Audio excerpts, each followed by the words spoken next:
We do have a pretty huge capital project in the downtown, right through the parking shop area, where Underwood Creek basically traverses underground through a box culvert underneath the parking lot. And this project has been in the works for the better part of 17 years. Oh, wow.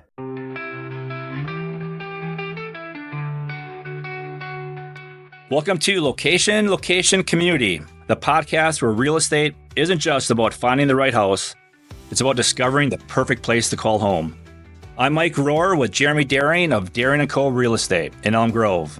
On this show, we explore the dynamic relationship between where you live and how you live, diving into the importance of not just the location, but the community that comes with it.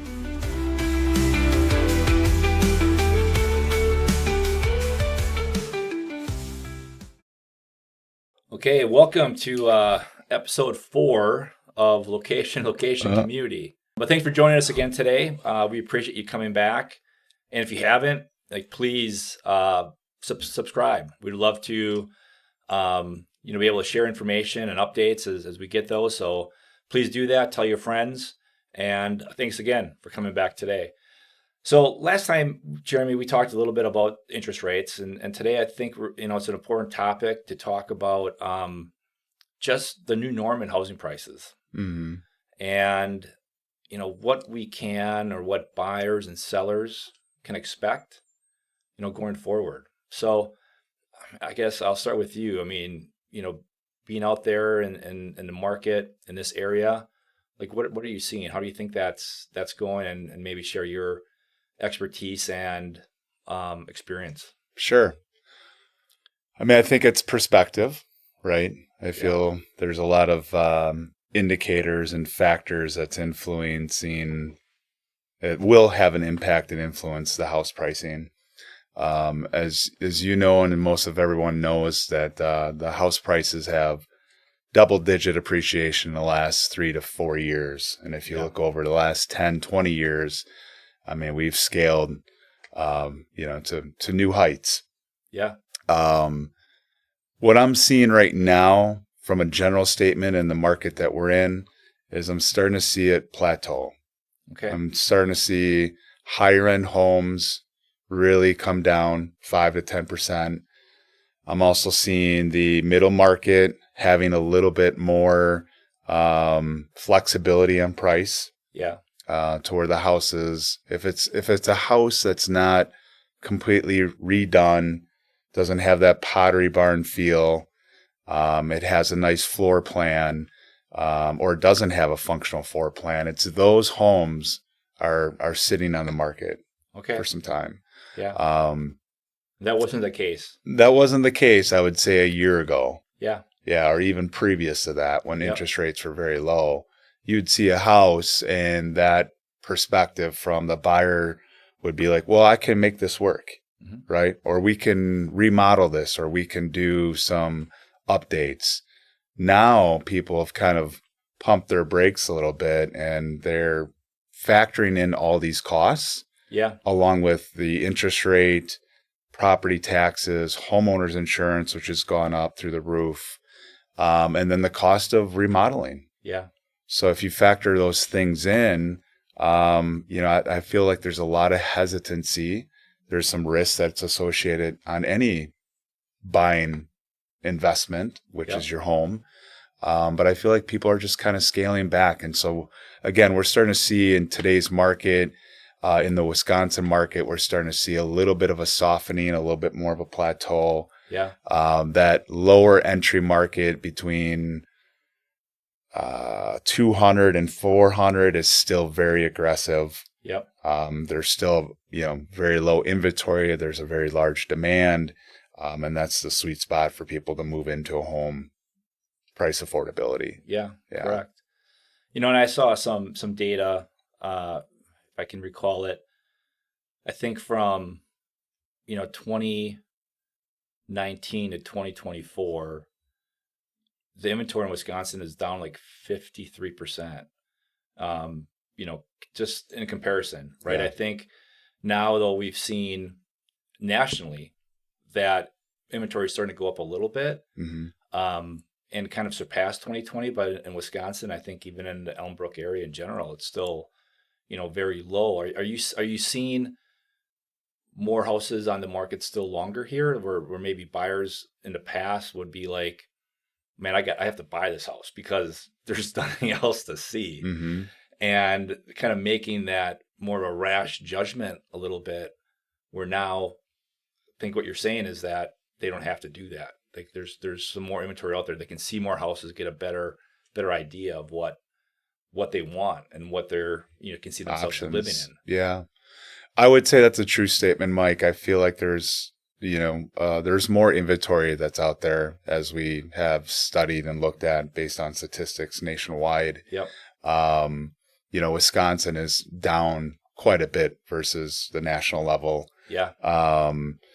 I would say there has been, but still not to the capacity that we want our buyer to get many options and to look at many homes to see what's out there. Yeah.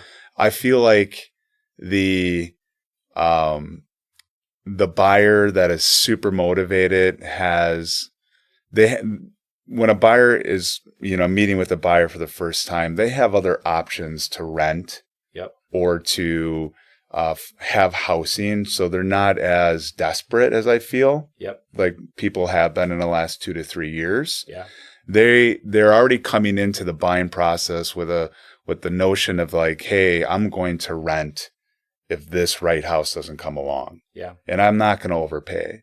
Yeah. So I feel like more and more people, what they've experienced, what they've heard from others, for the social media, I feel like the buyers are, I wouldn't say more educated, but they're a little bit more leery of overpaying. They're looking at their whole financial picture, I think, a little bit more clear. Yep. And, the other aspect I've seen going into, starting the school season again, we got the presidential election coming up. Yeah. Is the fear that people have. Uncertainty. Yeah. Yeah. Not knowing, what's going to happen. And then there's a lot of people that are not going to move during the school system. Yeah. So right now, I feel inventory is still very low. Okay. I really do, especially in the lakefront properties. Yeah. The lakefront properties, I would say, are down probably 50%. And that's, again, my perspective. Yeah. Across the board. And like, how do you think things going forward are going to be? Do you think it's going to, because I've seen, again, there's some other stats that I think it's like 81%. I think it's like 36 and 45, 36% of people, consumers, looking at the real estate market, think that prices are going to stay the same. I think 45% think that they're going to go up. 17, I think it was, percent are, think that they're going to decline. And you talk a lot about just price corrections, right? And you think about the stock market, that, there's going to be a correction, 20, 30%, right? It's got to happen. Correction's more like 10 to 20%, I would think, right? The bear market correction would be 20, 30, 40%. But houses don't necessarily, the real estate market and houses don't necessarily work like that from a correction. I mean, you could have some the correlation doesn't, Correct. Like, so there's a lot of, I think, experts, people who forecast what's going to happen, right? They said in 2024, they expect appreciation on average of like 3.2%. And then for 2025, still say 2.7, but that's nationally. Right? Yeah. So a lot of the people are saying that no, prices aren't going to go down. We're not, from an inventory perspective, all that kind of stuff. We're not like we were in 2008. So that it may kind of like plateau, like you're not going to have the appreciation that you referenced. Yeah. Years ago, but you're still going to get 2 or 3%. Do you think that's the case here? Or, I mean, you even referenced that you think some houses could go down a little bit. I sure hope so, for all my fellow buyers and people that own homes and a real estate investor like ourselves. That's that's the American dream, right? 3% each and every year. Yeah. I feel like the market's going to plateau. Okay. I feel that depending on where you live and the municipality that you're in, and that's why we've incorporated location, community. The community will have a huge impact on the value of your home, For sure. right? For years to come. And there's some really amazing communities that have done a fantastic job in the last 10 years creating, just a really, really good environment for children, for parks, for schools. Yeah. But I really feel that, the market will have plateaued. I feel nationally there could be an average of 3% out there. Yeah. But you're looking at a lot of markets such as Austin right now that's really struggling, losing 10 to 20%. Yep. And you have other markets that are already starting to see some decline in pricing. Yeah. And it's kind of skewed, right? We talked about this, Mike, right? I mean, I see on the upper end of properties, like the higher properties of $1 million and above, I'm starting to see those properties really sit around longer. Yeah. But it's skewed because, in a lot of cases, a lot of those are overlisted, overpriced. Yeah. But even so, some of those have gone in the past. Yeah. But now those houses are just sitting. Yeah. And it's again, the improvements that are needed on those older homes. And it's maybe the floor plan functionality that are not the greatest. Yep. And on top of that, it's overpriced at a 7.5% interest rate. So yeah, I really feel that it's going to plateau. I feel like some areas around the country and other municipalities will start seeing a decline. And that is just an accumulation of inflation, student bills coming back, Yep. The rise of house pricing, Yeah. right, compared to the average payroll. Yep. And the amount of people that are still living paycheck to paycheck has gone up almost to the pandemic or the time of 2008. I mean, we're very close, if not over that, to where people are living paycheck to paycheck. Yeah. So I feel like there's going to be a softening. Yeah. Yeah. And I think you kind of said it in the Elmbrook area, right? To the people that are tuning in here, it could happen. I think we are seeing it a little bit, but maybe not as much in this area. I mean, I think it's still to be determined, right? I mean, the answer nobody wants to hear, right? Are things going to go down? Are things going to go up? The answer is always like, maybe, like a lot of things we don't know. But I think the history has shown that this area has been super solid from a standpoint of, if there is appreciation, that's a little bit more here. Yeah, I would agree. And I think you referenced it, and I think it's, super important for people who are maybe looking to sell, like the expectations. Yeah. Right. Where has to be, and it's important for them to talk to a lot of people, ask questions, because I think and I think you kind of referenced it, there's houses out there that maybe are sitting because they're overpriced. Yeah. If you're looking to maximize your dollar amount and get the best appreciation and value of your home, maybe start asking a few people, some agents, some tradespeople that are qualified on how you can improve your home, for the lowest cost, but your maximum return. Correct. And that's, evidently something that we have a very strong suit doing. Yeah. I also feel that a lot of young professionals are moving to Milwaukee, as you know, in our community tours. A lot of those, yeah. Yeah, I mean Milwaukee is a little hidden gem. Yeah. And I feel like there are more jobs being created. There's more manufacturing. I mean, we got Amazon, we got Microsoft coming about. I feel like Milwaukee is a safe haven. The Milwaukee metropolitan area and these areas like Elmbrook, Elm Grove, it has a high desirability. So I feel in the Elmbrook area is kind of the safety net. Yeah. And value. I agree. And I think, then even nationally, more and more people are, being priced out of homes. I mean, I think that's another topic. And I think that's a concern is like, when do you get in? Our price is going to come down. I don't want to overpay. Yeah.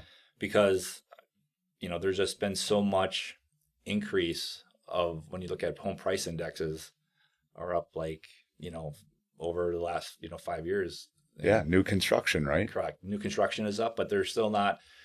It's not been a big enough impact inventory. So that's really just goes back to the supply, right? That has really pushed that. And even I think even the rental price index is up like 26%. So, I mean, it's becoming, like sometimes you're damned if you do, you're damned if you don't, almost like when do I get in? What do I pay? And I think that's why discussions like this are so important. Like what's going to happen going forward. But I do think the Elmbrook area, the people that we're talking to on this podcast, Wauwatosa and Elm Grove and Brookfield, I think it's still, a solid. I think things are, maybe not, like you said, plateau. Yeah, I think it's, and no matter what, solid investment if you are educated and you're going into buying or purchasing a home or in an investment, having the right people that are working with you. Yeah. Right. And that, again, that goes into having the inspection to fully understand, the components of the home and what needs to get done and replaced. So, that's an overall, but yeah, I think overall, the Elm Brook area is going to be a very steady area. Yeah. Yeah. I agree with that. But, I think, just as we kind of, complete, our portion here of the podcast, that expectations, right? I think that's the most important thing from a standpoint of, talking to agents, talking to other people, understanding the community, all those things that kind of come into play. But, people aren't overpaying, right? They're asking more questions. They don't feel like they have to be, because inventory is coming up a little bit. They don't have to maybe push the envelope like they have in the past. And then sellers need to be aware of that. Right. To price their house accordingly. Don't take one person's perspective, get multiple, get in more information, so that you can make the best decision for you, as a seller. So both those things I think are important, and expectations are becoming more in play to what people do in the real estate market. Yeah. Well, we're rolling out the new NAR regulation that just made headlines today, just saying that the MLS is no longer advertising to pay the buyer's agent. So that's rolling out today for the first time. And I would say check back with us, or we'll give you guys an update in the next 3 to 4 months about that. But how it's rolling there will be some impacts. There will be impacts on the buyer primarily, but also the seller. If the seller chooses not to pay the buyer's agent anything, then that could have some impact. But things are changing, right? I mean, just from the standpoint of, being able to transparency from that perspective that you just brought up, and then just the market in general, right? There's a lot of changing parts. We're not where we were a year ago. No. And that's, it's positive. I think, correct. That's a good thing. It's a good thing for the consumer, right? To have, we talked about in a prior podcast, just the changes and the transparency and how that's going to make things better. And like even out today with the home prices and where things are going, and understanding all those things are super important. It really is. Yeah. Where it's, if you're hoping for the American dream of buying that house and having the average 3% appreciation, like you've talked about, Mike, those things, you have to take that into account. I mean, you really have to go into this being educated, because how much more equity does that home have in the next 10 years? Being that it's climbed so much. The house that you bought for $750, is that really going to be worth $1 million? You hope. That house that you bought for $250, is that going to be $500? After you've put in, major roof items and you're paying interest on it. So the amount of equity that this next generation has, or the people that are buying houses right now, you just have to really be educated and careful, and take the education that we're providing, where house prices are right now, what impacts the interest rates have. Take all those things to understand. Is this the best move for me? No, I 100% agree, and I think you hit it right on the head. Is just get educated. And ask questions, and that's what we hope that we bring with this podcast. Right? is to kind of put some good information out there, some valuable information, so that people can have a better understanding, ask better questions, and and not feel like they're being forced into something because I have to do something. Where things are changing, and like we've said on prior podcasts, even back to the change with the NAR, change is good. Yep. Right. Change is good. Yeah. We're here to make that change and to get that out to you guys. Just make sure that. Yeah. Make them more comfortable with change. Change can be hard. Yeah. Right. But if you can be comfortable with that change, it can be a positive. That's right. For sure. So thanks everybody for tuning in. More information to come on, we'll keep everybody updated on home prices and where things are going and appreciation in the Elmbrook area. And as Jeremy said, more information to come as well on the NAR changes and the things that are changing with regards to commissions and transparency and that whole transaction, with buying and selling a home. So now we have I think the most enjoyable part for me, because then I don't have to talk as much.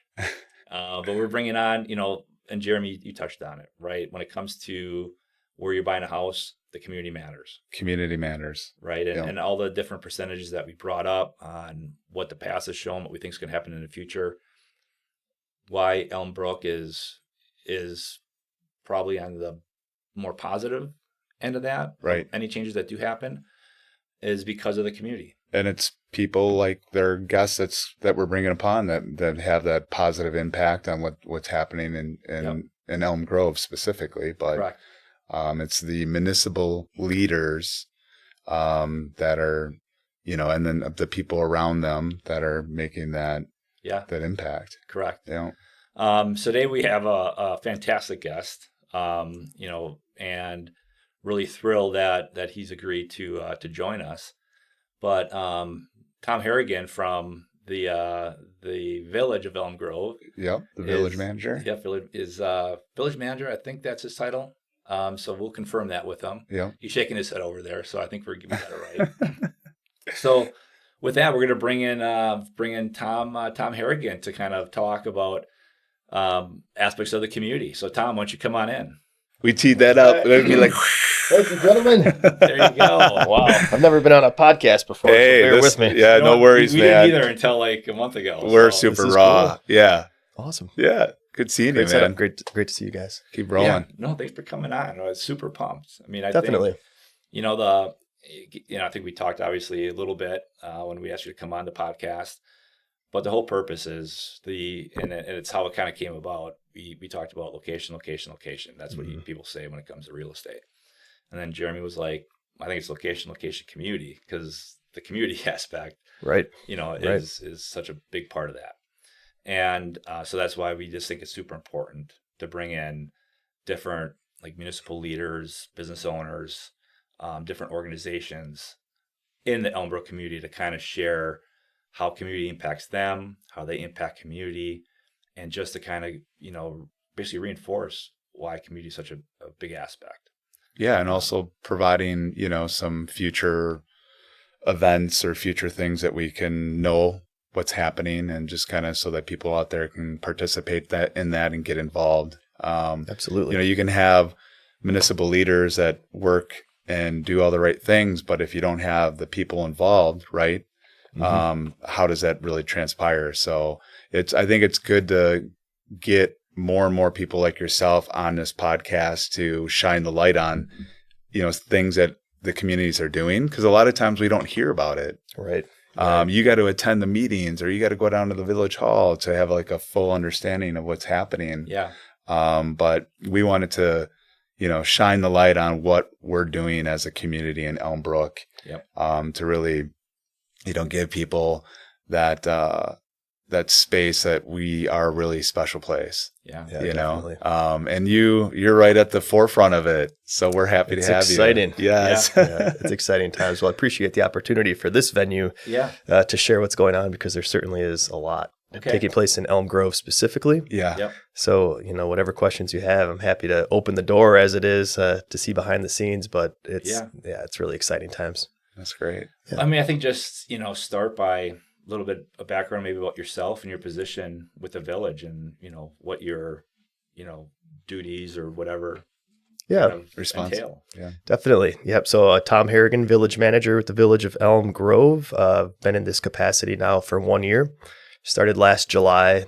Prior to that, I was actually the assistant village manager in Elm Grove. Started that capacity in 2016. Okay. So kind of had a strong foundation and background as to the mechanics of the village, a sense of the community to begin with. But coming back in this new capacity as the manager, it's a totally different lens to look at the community through, and higher level of responsibilities. But I have the fortunate ability to have that day-to-day engagement with the community still, but more so now with the board of trustees, and set in the budgets, special projects that come through. We certainly have a lot of those taking place. Yeah. But I am from the Milwaukee area. Grew up in Whitefish Bay.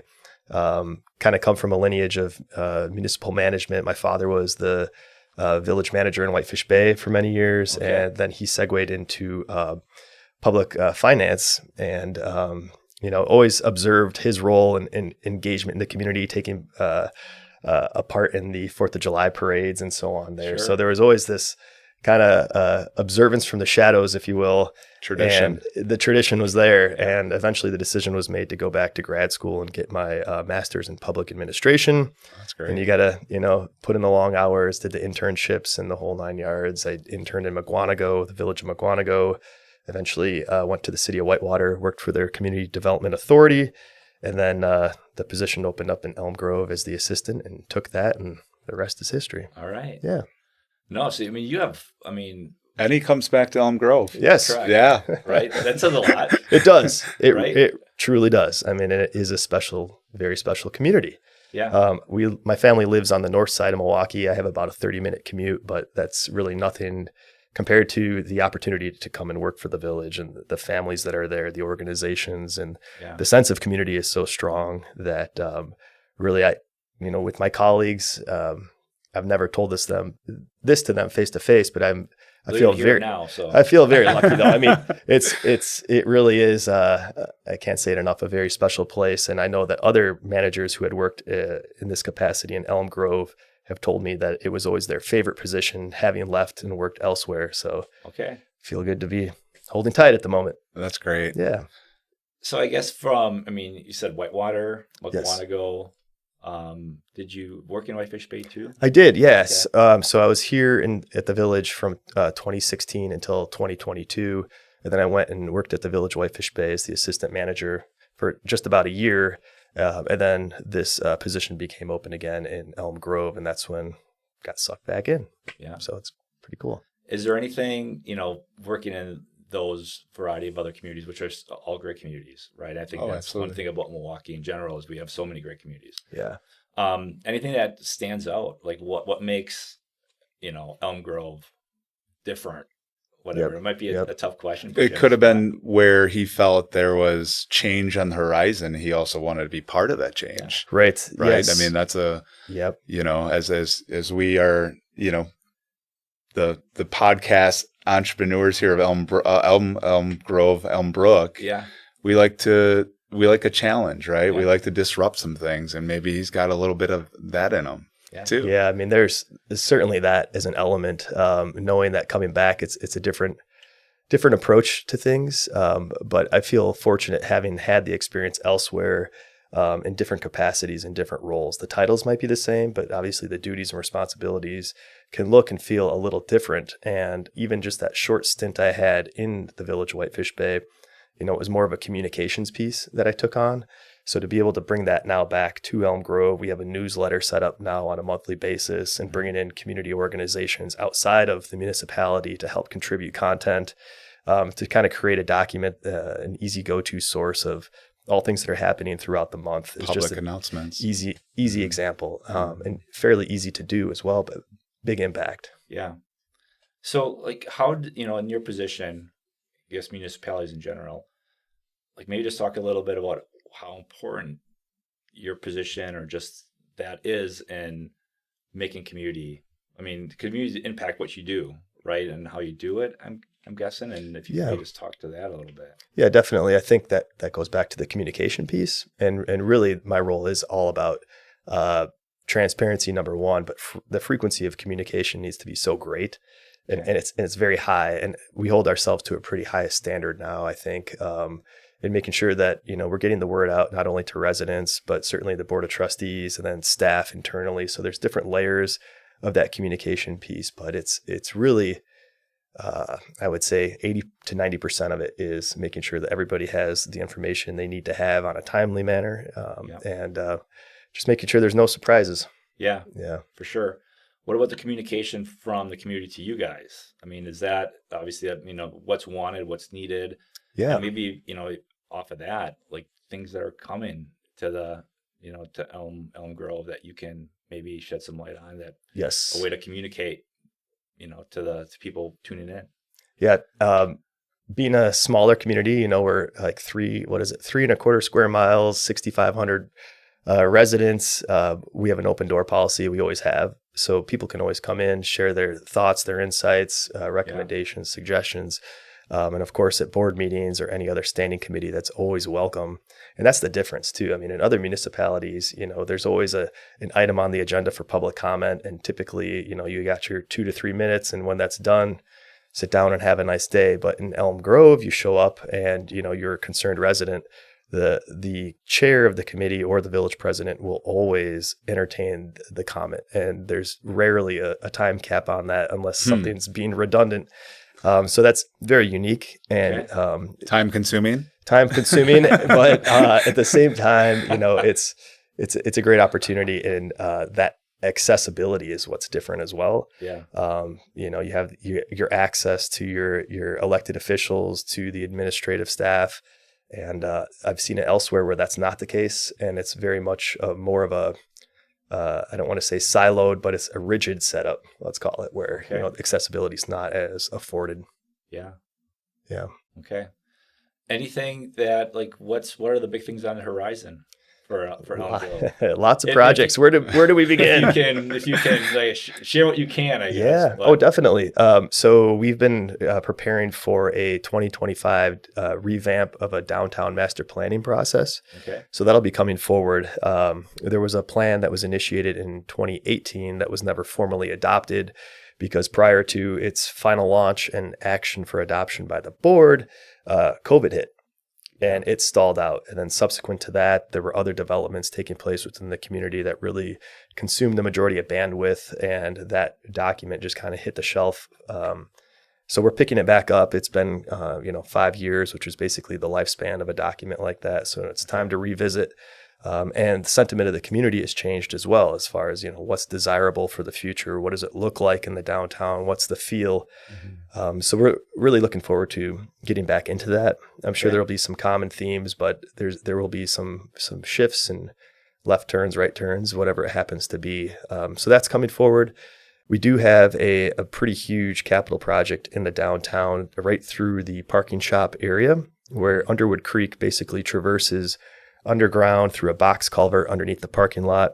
And this project has been in the works for the better part of 17 years. Oh, wow. And it is let's call it phase 2 of a flood remediation project that the village had taken on in order to deal with the flooding problem that always plagued the community. But subsequent to it, there has been no overland flooding within the village. So flood management's always a top priority, but very well managed, and always great effort put in to make sure that we're continuing with those efforts.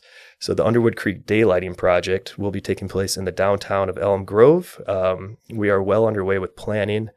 We have projected a 2025 construction start date in spring. Okay, very quickly.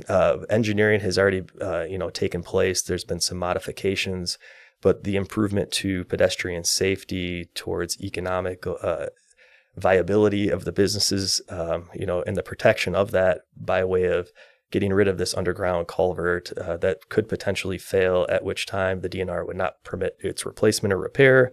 So we're trying to get ahead of that and forecast for the future. This project will require a referendum vote, which will be on the ballot in November of 2024. So we are preparing that final language here this coming board meeting, and it's very exciting. So there'll be a whole other communication effort specifically focused on that residents can look forward to. And if there's ever questions, just come on by or give a call, and we're happy to talk through it. And the downtown planning will be impacted by that, right? Because that daylighting project will be part of that, right? Absolutely. Absolutely. Yeah. So the master planning will have to identify that this is the new reality in the downtown as far as the shift of the creek and opening it up, naturalizing it. There's also ecological benefit with that. I mean, we've had salmon migrate as high as they basically can in Underwood Creek, and then they hit a head wall. We have video documentation of it as well. And there's great support with other organizations from the Milwaukee area, the Milwaukee Metropolitan Sewerage District, Friends for Lake Michigan. We've received grants from the National Fish and Wildlife Foundation. So it's well supported. It's just time to make it launch. Yeah, that sounds great. Is there a timetable? Like once the construction starts, is there an idea of how long it's going to last? Yeah, absolutely. I don't put you on the spot because everybody's going to hold you to it. Hey, you said. It's really about a year in reality, from tip to tail, and that would be from shoveling the ground to final restoration. But in reality, it would look more like a 9 to 10 month construction window. But depending on when they actually begin and finish with seasonalities, it's probably about a year. Okay. Any are there pictures or drawings, things like that? Are they coming? Are they available for people to see now? Or is that going to be something that... Definitely. Yeah, they're all on the village website. The alternative designs are out there. You can see where the bridge would be located if that ultimately gets incorporated into the plan. But there would be a pedestrian bridge, a pedestrian trail that would actually connect our existing trail system south of Wall Street all the way up to Village Park as well. So there's a lot of really amazing added value here. Yeah. But go to the website, and there's going to be open houses and a really strong campaign push here to get people out to vote. Yeah, Okay. We got 2 more months. Yep. Mm-hmm. Yeah, I say November. I'm like, that's a while away. No, it's not. 70 days from August 26th. So yeah, it's coming quickly. You got a countdown. You got a calendar. This has been my life. Off. Yeah. It's like 3/4 of priority right now for sure. Yeah. That's awesome. I mean, thank you for sharing that. With us and with our audience. I had a question. Yeah, I mean, for sure. so just, Elm Grove specifically, and I know we had a previous guest who had mentioned the nonprofit groups that are involved, or the Rotary and the Junior Guild and the Elm Grove Community Foundation and all these, groups that are out there really helping, the village. I mean, do you have any, feedback on that, or any type of relationships that you've worked with them on occasions? Yes, I'm glad you bring that up. Are you reaching out to them to ask them to help in some capacity, and how does that work? Yeah, definitely. They afford great venues for getting the communication piece out there. So we've already begun that educational piece through the organizations, the Elm Grove Business Association, the Junior Guild, the Women's Club, getting out there to say, hey, this is what's coming. I think the table's been set, so to speak, and now the communication piece with these upcoming discussions is going to be a lot more refined and locked in. But getting back to your question, I mean, all of those community organizations kind of reflect and echo what the overall sentiment of civic engagement is in the village, and that's really a strong sense of volunteerism. Right. So we're one of those rare communities where the board and all committee members are actually non-paid, and it's truly a volunteer setup. So because of that, it fosters that very strong sense of, civic duty, civic engagement, and there's a strong pride in that. So that reverberates throughout the entire community and within those civic organizations. But our relationship, at least from a municipal standpoint, is very strong with those organizations. You have the Junior Guild putting on the Memorial Day parade annually. And, that tradition is so strong within the community, and they all chip in financially here and there to support Tunes on Tuesdays in the park, open swim during the 4th of July. I mean, the list goes on and on. Right. I believe it's the Oktoberfest is a huge one. The Community Foundation. It's it's a great element and value add for the residents. Do other municipalities have that support, or to different varying levels? There is, okay. but I mean, it's so strong in the village that it's I haven't experienced it quite to this level, which is great. Yeah. I mean, I think that you kind of said it earlier, just how small Elm Grove is, and you referenced all these organizations that are have that impact. Oh yeah, in 3+ square miles. Oh yes, it's concentrated. I mean, everyone knows everybody. Cool. Yes, yes, which is great. I mean, and that's it's special. You know, I know you get paid for what you do, and I just feel I give your colleagues and the elected officials a lot of credit. You know, it's you have to be a good listener. Everyone has their own. Everyone has an opinion. Everyone has their opinion on how things should be done. Right. But you got to go home at the end of the day, and you got to come back. And what fulfills you? Is it you're looking to make an impact on, each step of your career, each part of this? I mean, it's just. It's fulfilling. I mean, it's almost like you'd say, like a selfless work that you have to do to feel positive and to do it again the following day and the day after, right? So it's I mean, it's end of the day, it's about the core competencies, right, and the expectations, which are you're getting your services delivered, especially on the emergency service level, which I believe we have a very high quality police department, EMS, fire department. So the day to day, in the background, those operations are happening, but then you have the special projects and you incrementally see the progress being made. So that's very satisfying. But even as simple as helping somebody figure out if they can put a shed on their property and having that very intimate one-on-one engagement. And at the end of the day, you see they get approval and it's, I got through the process, and it's like, well, of course. Great. Yes. Good. Go do it. And it's just the small things. And it just makes it satisfying. It's so great to hear. That's great. Yeah. I mean, I think, why we have this part of it, I mean, everything you said, just the impact of, what you guys do and, how the community is going to benefit from, everything you guys do. And you mentioned the organizations and the daylighting project that's coming. Yep. Lots of good things that you're able to share with our audience. It's going to attract more businesses that want to be here, right? Yeah. Mm-hmm. I mean, that's the goal, right? Absolutely. I mean, especially with the downtown master development. I mean, we want to help support more businesses that will come in here. We've recently had new restaurants open. We got a Nona, which is the nutrition. Yeah. Smoothies and other things like that. I think coffee as well. Mm-hmm. So. And supporting those businesses that are already here. Absolutely. That's correct. I mean, it's exciting times. Yeah, it is. Sure. Yeah. It's great. Well, we can't thank you enough. Hey, we appreciate anytime. you coming on and taking time out of your busy day of everything you talked about. You have a lot going on in the next 70 days. Yes. So to take time out of your schedule, we appreciate it, and all of our guests and people tuning in as well appreciate it. So any parting thoughts?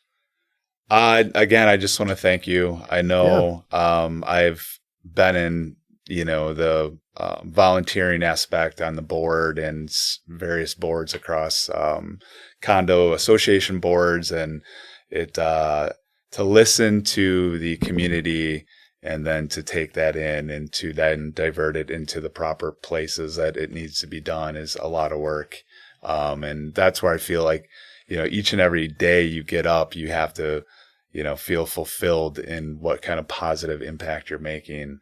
So again, I want to thank you for taking the time to come here, and thanks for the positive impact great. you guys make on the Elm Grove community. So. Yeah, absolutely. Yeah. Fighting the good fight. Yep. Right. Sounds Keep great. Doing it. Awesome. Keep doing it. Well, thank you guys. Well, thank you. So with that, we're going to, end the podcast for today, but thanks again. Thanks, Tom.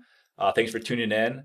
And again, tell friends, subscribe, and we will see you next time. Have a great day.